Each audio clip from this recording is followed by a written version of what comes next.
I went to culinary school.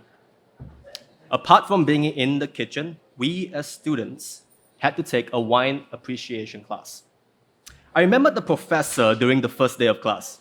He picks up his wine glass, he swirls it, he gives it a good sniff, he brings it to his eye level. And then he will ask the rest of the class to do the same. What do you smell? The professor would ask. Silence. One student at the back, a brave soul, raises his hand.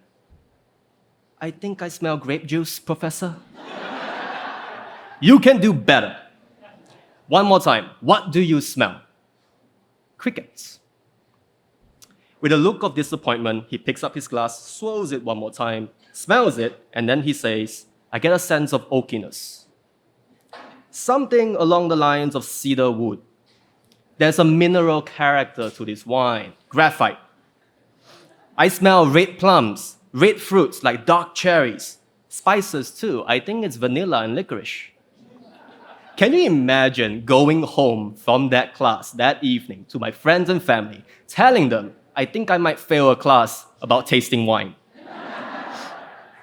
Outside the classroom, some of us will probably know a friend of this very similar nature.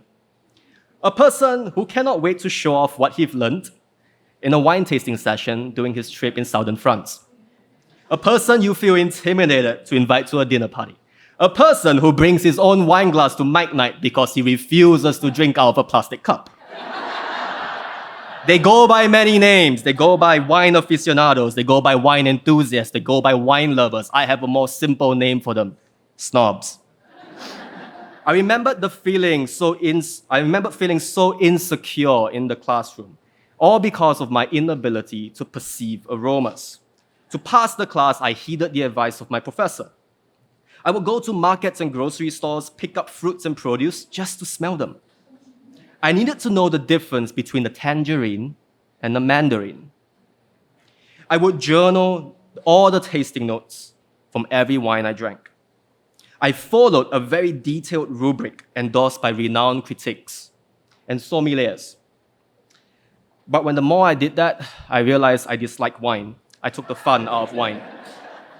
But what if I wasn't the problem? What if the rubric was the problem? Wine can really be seen as a classist beverage, especially in regions where wine growing is not indigenous. Research have even suggested that Southeast Asian consumers are more attuned to consume wine as a marker of social recognition, a way of distinguishing oneself, one's taste, because one perceives oneself as more westernized and therefore more sophisticated and more refined. These issues have led me and my beverage colleagues to a new pedagogical approach to drinking wine, and we call it whining about wine. In the classroom, if we continue to emphasize on using the correct languages, the correct terminologies, and the varietals, we will only perpetuate wine as a snobbish item.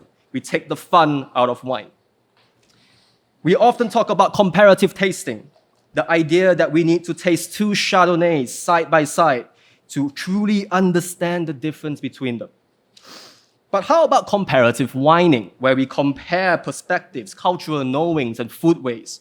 Instead of asking students, what do you smell about wines? What do you smell in this wine? Why not ask them, what does the wine remind you of? What does the wine mean to you?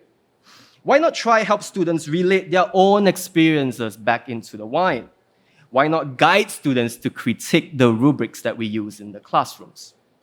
Now, I'm not saying that we should completely disregard the rubrics and the existing lexicon of wine. I still teach the rubric, but I try not to take the fun out of it. I refuse to call whining about wine an alternate way of tasting or an alternate way of appreciating wine. I find it a very assimilative way of drinking and appreciating, a synthesis of textbook methods and internal knowing.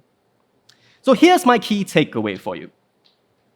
If you ever are in the presence of a wine snob, an individual who swirls the wine, smells the wine, listens to the wine,